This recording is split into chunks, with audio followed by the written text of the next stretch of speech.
Genesis 1. In the beginning God created the heavens and the earth. The earth was barren with no form of life. It was under a roaring ocean covered with darkness, but the Spirit of God was moving over the water.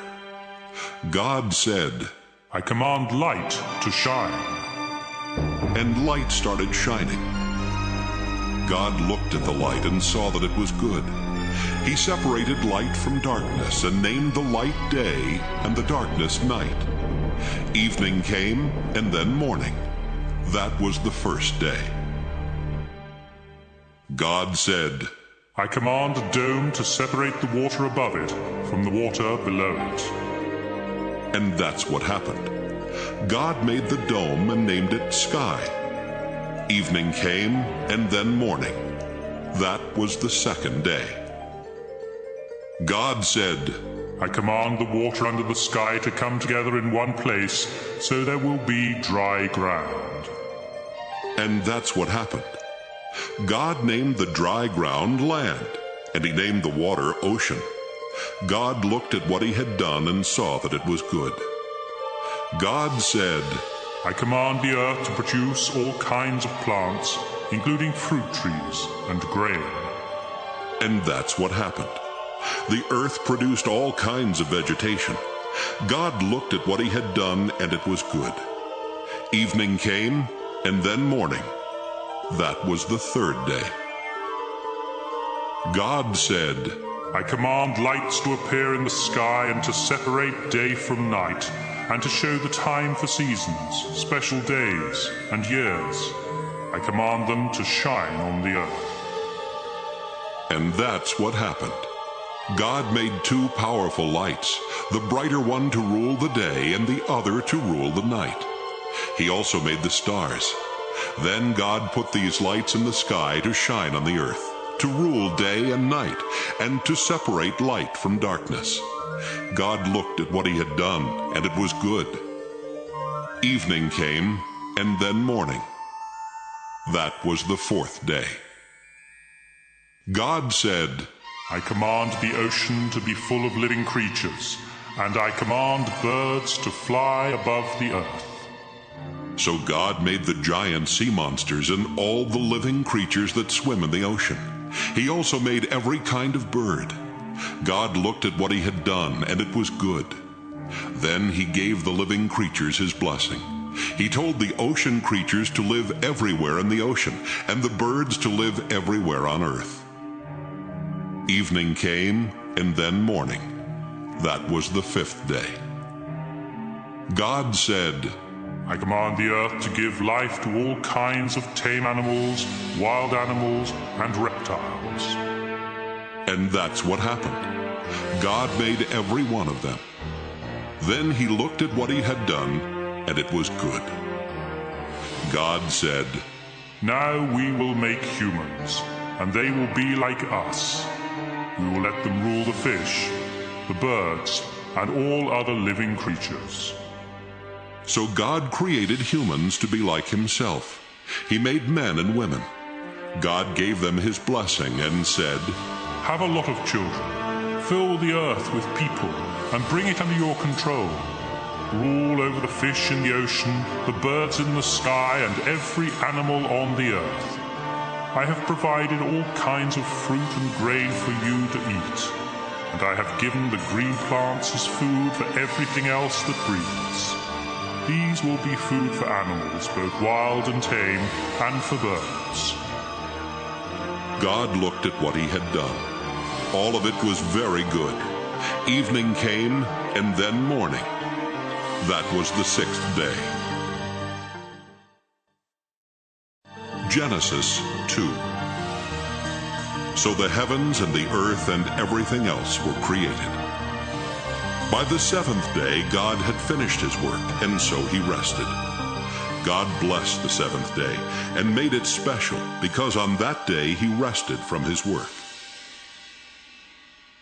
That's how God created the heavens and the earth. When the Lord God made the heavens and the earth, no grass or plants were growing anywhere. God had not yet sent any rain, and there was no one to work the land. but streams came up from the ground and watered the earth. The Lord God took a handful of soil and made a man. God breathed life into the man, and the man started breathing. The Lord made a garden in a place called Eden, which was in the east, and he put the man there. The Lord God placed all kinds of beautiful trees and fruit trees in the garden. 2 other trees were in the middle of the garden. One of the trees gave life. The other gave the power to know the difference between right and wrong. From Eden, a river flowed out to water the garden. Then it divided into 4 rivers. The first one is the Pishon River that flows through the land of Havilah, where pure gold, rare perfumes, and precious stones are found. The second is the Gihon River that winds through Ethiopia. The Tigris River that flows east of Assyria is the third, and the fourth is the Euphrates River. The Lord God put the man in the Garden of Eden to take care of it and to look after it.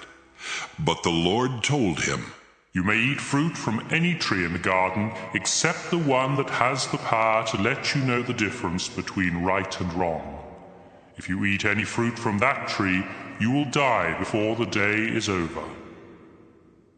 The Lord God said, It isn't good for the man to live alone. I need to make a suitable partner for him. So the Lord took some soil and made animals and birds. He brought them to the man to see what names he would give each of them. Then the man named the tame animals and the birds and the wild animals. That's how they got their names. None of these was the right kind of partner for the man. So the Lord God made him fall into a deep sleep, and he took out one of the man's ribs. Then, after closing the man's side, the Lord made a woman out of the rib. The Lord God brought her to the man, and the man exclaimed, Here is someone like me. She's part of my body, my own flesh and bones. She came from me, a man, so I will name her woman. That's why a man will leave his own father and mother. He marries a woman, and the 2 of them become like one person. Although the man and his wife were both naked, they were not ashamed. Genesis 3. The snake was sneakier than any of the other wild animals that the Lord God had made.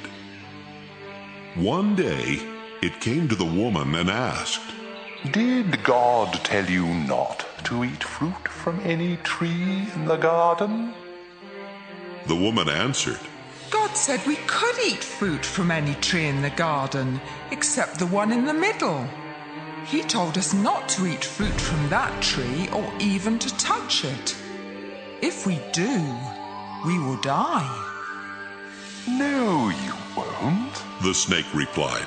God understands what will happen on the day you eat fruit from that tree.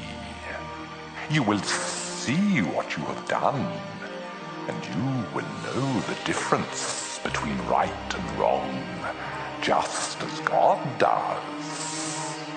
The woman stared at the fruit. It looked beautiful and tasty. She wanted the wisdom that it would give her, and she ate some of the fruit. Her husband was there with her, so she gave some to him, and he ate it too. Right away they saw what they had done, and they realized they were naked. Then they sewed fig leaves together to make something to cover themselves. Late in the afternoon a breeze began to blow, and the man and woman heard the Lord God walking in the garden. They were frightened and hid behind some trees. The Lord called out to the man and asked, Where are you? The man answered, I was naked, and when I heard you walking through the garden, I was frightened and hid. How did you know you were naked? God asked. Did you eat any fruit from that tree in the middle of the garden? It was the woman you put here with me. The man said. She gave me some of the fruit, and I ate it. The Lord God then asked the woman, What have you done? The snake tricked me, she answered. and I ate some of that fruit. So the Lord God said to the snake, Because of what you have done, you will be the only animal to suffer this curse. For as long as you live, you will crawl on your stomach and eat dirt. You and this woman will hate each other. Your descendants and hers will always be enemies. One of hers will strike you on the head, and you will strike him on the heel. Then the Lord said to the woman, You will suffer terribly when you give birth, but you will still desire your husband, and he will rule over you. The Lord said to the man, You listened to your wife and ate fruit from that tree, and so the ground will be under a curse because of what you did. As long as you live, you will have to struggle to grow enough food. For food will be plants, but the ground will produce thorns and thistles. You will have to sweat to earn a living. You were made out of soil, and you will once again turn into soil. The man Adam named his wife Eve because she would become the mother of all who live. Then the Lord God made clothes out of animal skins for the man and his wife. The Lord said, These people now know the difference between right and wrong, just as we do. But they must not be allowed to eat fruit from the tree that lets them live forever. So the Lord God sent them out of the Garden of Eden, where they would have to work the ground from which the man had been made. Then God put winged creatures at the entrance to the garden and a flaming, flashing sword to guard the way to the life-giving tree. Genesis 4. Adam and Eve had a son. Then Eve said, I'll name him Cain, because I got him with the help of the Lord. Later she had another son and named him Abel. Abel became a sheep farmer, but Cain farmed the land. One day Cain gave part of his harvest to the Lord, and Abel also gave an offering to the Lord. He killed the firstborn lamb from one of his sheep and gave the Lord the best parts of it. The Lord was pleased with Abel and his offering, but not with Cain and his offering. This made Cain so angry that he could not hide his feelings. The Lord said to Cain, What's wrong with you? Why do you have such an angry look on your face? If you had done the right thing, you would be smiling. But you did the wrong thing, and now sin is waiting to attack you like a lion. Sin wants to destroy you, but don't let it. Cain said to his brother Abel, Let's go for a walk. And when they were out in a field, Cain killed him. Afterwards, the Lord asked Cain, Where is Abel? How should I know? He answered. Am I supposed to look after my brother? Then the Lord said, Why have you done this terrible thing? You killed your own brother, and his blood flowed onto the ground. Now his blood is calling out for me to punish you, and so I'll put you under a curse. Because you killed Abel and made his blood run out on the ground, you will never be able to farm the land again. If you try to farm the land, it won't produce anything for you. From now on, you'll be without a home, and you'll spend the rest of your life wandering from place to place. This punishment is too hard. Cain said, You're making me leave my home and live far from you. I will have to wander about without a home, and just anyone could kill me. No, the Lord answered. Anyone who kills you will be punished 7 times worse than I am punishing you. So the Lord put a mark on Cain to warn everyone not to kill him. But Cain had to go far from the Lord and live in the land of wandering, which is east of Eden. Later, Cain and his wife had a son named Enoch. At the time, Cain was building a town, and so he named it Enoch after his son. Then Enoch had a son named Irad, who had a son named Mehujael, who had a son named Methushael, who had a son named Lamech. Lamech married Ada, then Zillah. Lamech and Ada had 2 sons, Jabal and Jubal. Their son Jabal was the first to live in tents and raise sheep and goats. Jubal was the first to play harps and flutes. Lamech and Zillah had a son named Tubal-Cain, who made tools out of bronze and iron. They also had a daughter whose name was Naamah. One day Lamech said to his 2 wives, A young man wounded me, and I killed him. Anyone who tries to get even with me will be punished 10 times more than anyone who tries to get even with Cain. Adam and his wife had another son. They named him Seth because they said, God has given us a son to take the place of Abel, who was killed by his brother Cain. Later, Seth had a son and named him Enosh. About this time, people started worshiping the Lord. Genesis 5. God created men and women to be like himself. He gave them his blessing and called them human beings. This is a list of the descendants of Adam, the first man. When Adam was 130, he had a son who was just like him, and he named him Seth.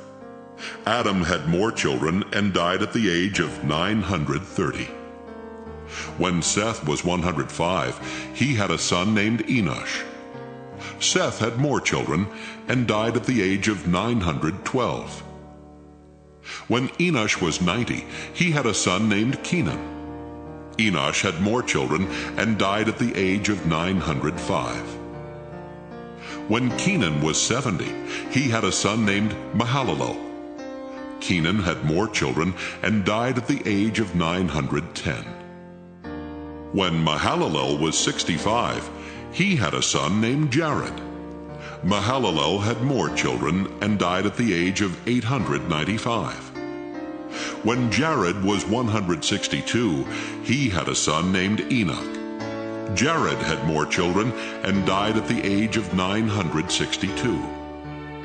When Enoch was 65, he had a son named Methuselah, and during the next 300 years he had more children. Enoch truly loved God, and God took him away at the age of 365.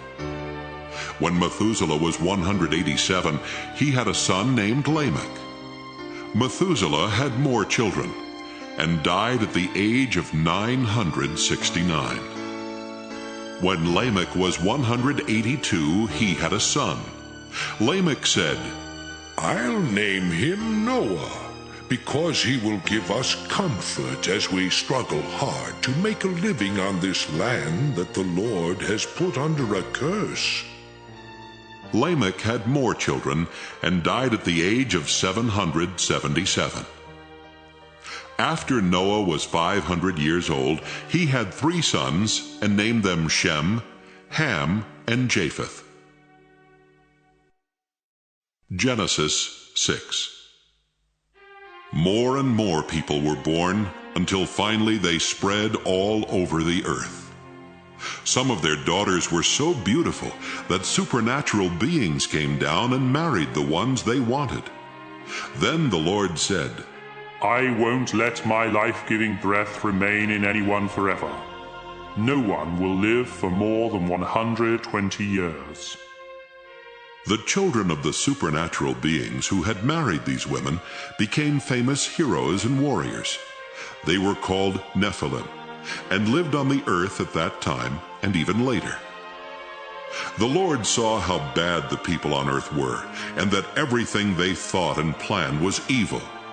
He was very sorry that he had made them, and he said, I'll destroy every living creature on earth. I'll wipe out people, animals, birds, and reptiles. I'm sorry I ever made them.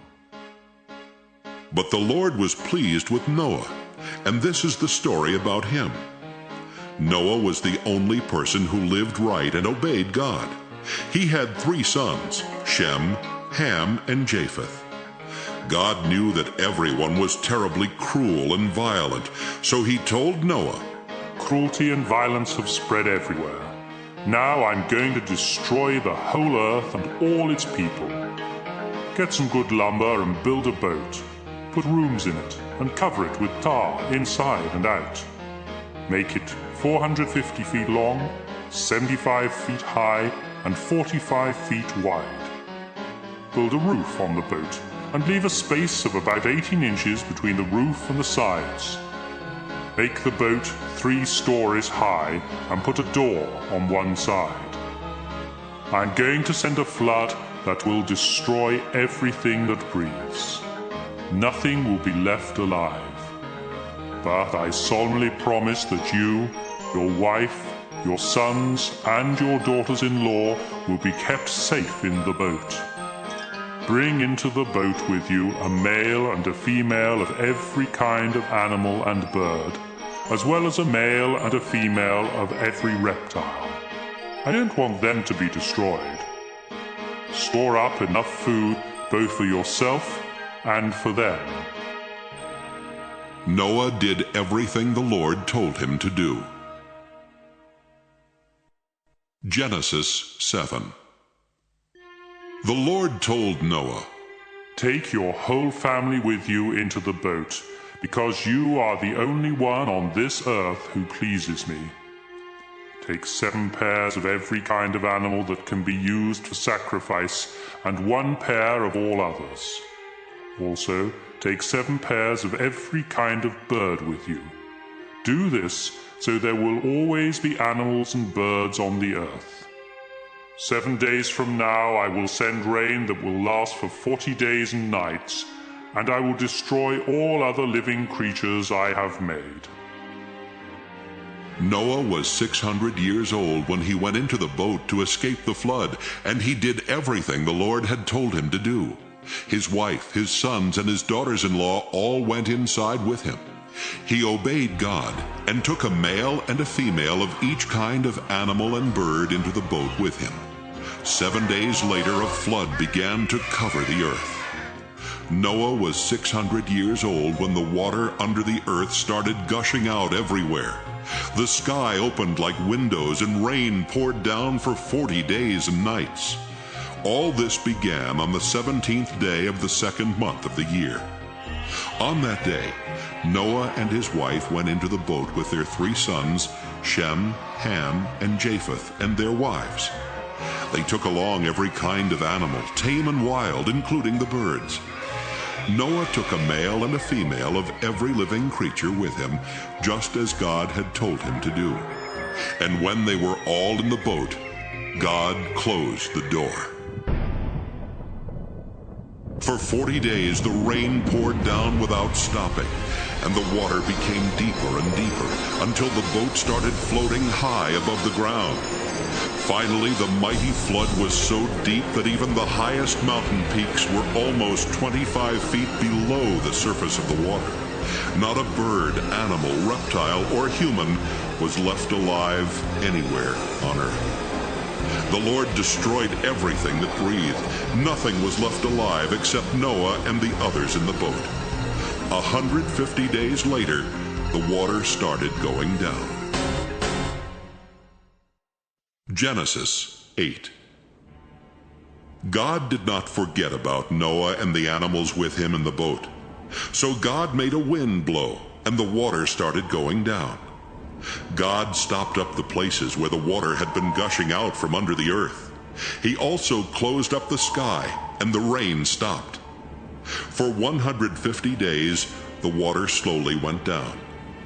Then, on the 17th day of the 7th month of the year, the boat came to rest somewhere in the Ararat Mountains. The water kept going down, and the mountaintops could be seen on the 1st day of the 10th month. 40 days later, Noah opened a window to send out a raven, but it kept flying around until the water had dried up. Noah wanted to find out if the water had gone down, and he sent out a dove. Deep water was still everywhere, and the dove could not find a place to land, so it flew back to the boat. Noah held out his hand and helped it back in. 7 days later, Noah sent the dove out again. It returned in the evening, holding in its beak a green leaf from an olive tree. Noah knew that the water was finally going down. He waited 7 more days before sending the dove out again, and this time it did not return. Noah was now 601 years old, and by the first day of that year, almost all the water had gone away. Noah made an opening in the roof of the boat and saw that the ground was getting dry. By the 27th day of the 2nd month, the earth was completely dry. God said to Noah, "You, your wife, your sons, and your daughters-in-law may now leave the boat. Let out the birds, animals, and reptiles, so they can mate and live all over the earth." After Noah and his family had gone out of the boat, the living creatures left in groups of their own kind. Noah built an altar where he could offer sacrifices to the Lord. Then he offered on the altar one of each kind of animal and bird that could be used for a sacrifice. The smell of the burning offering pleased God, and he said, "Never again will I punish the earth for the sinful things its people do. All of them have evil thoughts from the time they are young, but I will never destroy everything that breathes, as I did this time. As long as the earth remains, there will be planting and harvest, cold and heat, winter and summer, day and night." Genesis 9. God said to Noah and his sons, "I am giving you my blessing. Have a lot of children and grandchildren, so people will live everywhere on this earth. All animals, birds, reptiles, and fish will be afraid of you. I have placed them under your control, and I have given them to you for food. From now on, you may eat them as well as the green plants that you have always eaten. But life is in the blood, and you must not eat any meat that still has blood in it. I created humans to be like me, and I will punish any animal or person that takes a human life. If an animal kills someone, that animal must die. And if a person takes the life of another, that person must be put to death. I want you and your descendants to have many children, so people will live everywhere on earth." Again God said to Noah and his sons, "I am going to make a solemn promise to you and to everyone who will live after you. This includes the birds and the animals that came out of the boat. I promise every living creature that the earth and those living on it will never again be destroyed by a flood. The rainbow that I have put in the sky will be my sign to you and to every living creature on earth.